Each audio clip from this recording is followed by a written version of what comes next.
name is Jim, and I'm Greek Orthodox.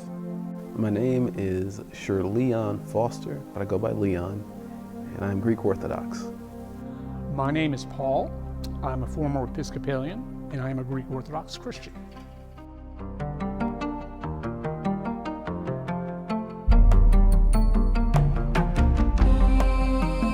My first introduction to Orthodoxy was I met a girl in college who was Greek Orthodox, and we met at Campus Crusade for Christ.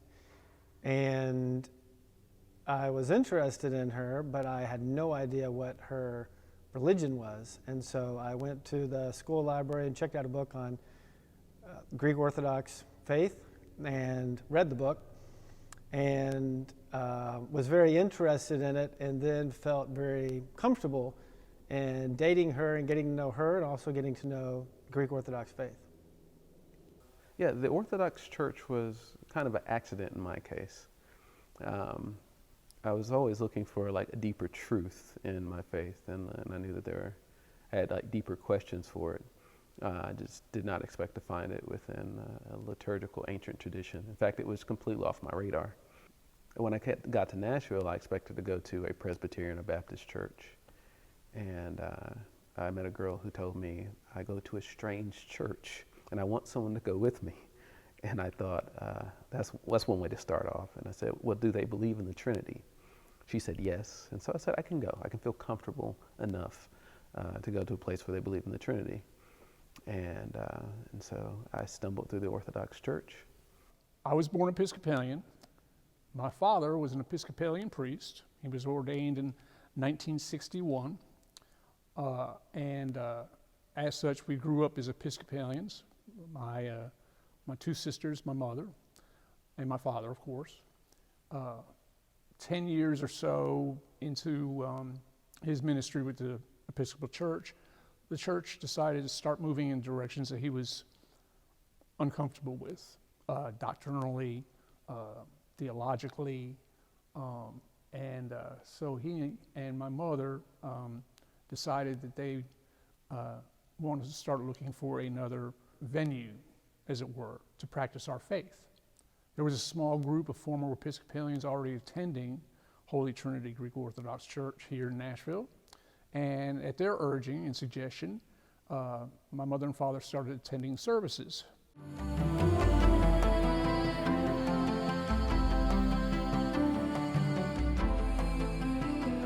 It was an eye-opening experience. The liturgy was different.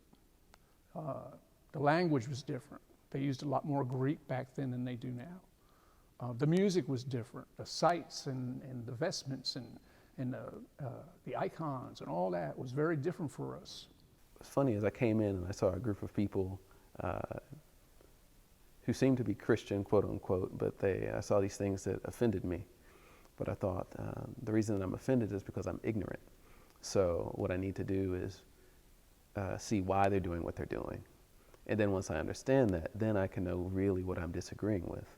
The thing that offended me in the very beginning, my Protestant upbringing, were the icons.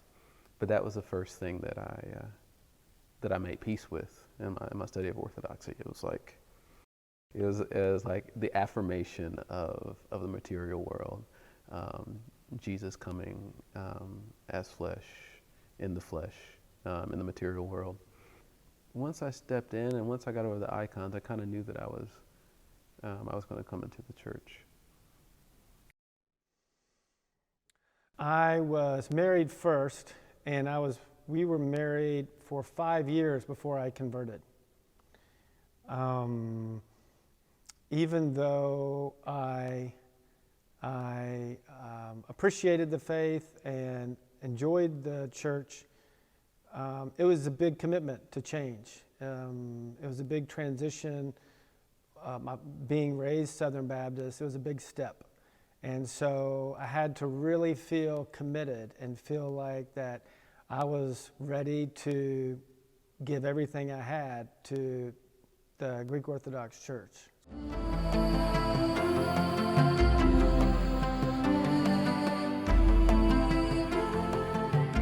And so it wasn't until I felt completely comfortable in doing that that I decided to convert, which was in 2005. I think some of it had to do, I was in Charleston, South Carolina, and some of it had to do with the priest at the time. Father John Panayotu was a priest, and I had a really good relationship with him, and he made me feel very comfortable about it, and that community was really warm, and that made it much easier for me to convert. And the fact that I had been going for quite a while, and so I had become more comfortable also with the Orthodox faith. I kind of slid into it, as it were. You know, like the more that I like read about it, the more I was like, okay, yeah, that makes sense. I found that the questions that I had and some theological leaps that I'd made had already existed within the Orthodox Church. But what we discovered was that the community, and especially in that particular case, the priest, whose name was Father Mark Airy at the time,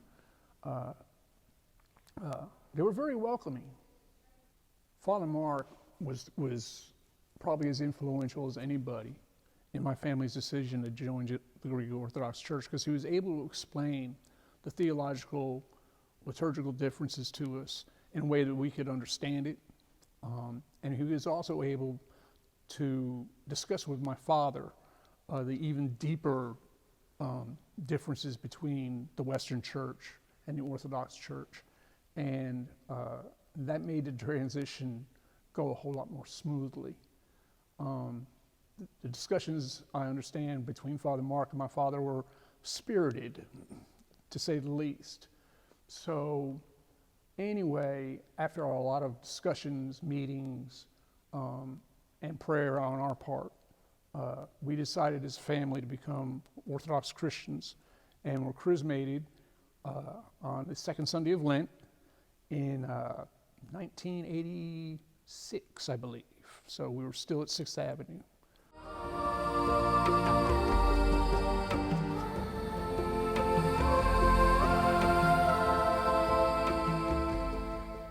I've matured in Orthodoxy spiritually because it gave me a multiple forms of discipleship. I found that when I was Protestant, there was a lot of, and not to say anything, negative, but I found that within the communities that I was in, there was a lot of theology and talk about getting re-saved. Now, that's not the language that was used, but it was like most of our services had to do with getting people into the church, but once you were in the church, how to like really grow in the faith. Sometimes that was lacking. Like sometimes there weren't consistent fasting, things that Jesus says, when you fast, not if you fast. There's a sense of seasons within the Orthodox Church that Jesus also followed in his earthly life that we seem to need, and we know that we need, that wasn't being offered in the traditions that I was living in. I think being Orthodox is being part of something that directly goes back a couple thousand years.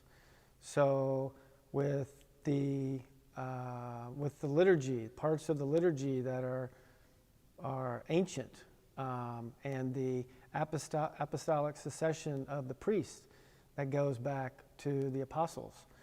To me, that is a connection with being part of something that spans time all the way back to the very beginning. And having that connection to me with the history and then also with the saints, to me that plays a big role in the church. Having a connection with specific saints for me, that also has made a very big difference. And then the sacraments, taking the sacraments in the Orthodox Church is very different than in a Protestant church. The Orthodox Church believes that the communion is the body and blood of Christ, as opposed to being a representation or a symbol of the body and blood of Christ. To me, the part of the difference is that communion is a miracle every Sunday, every liturgy, in every Orthodox church all over the world.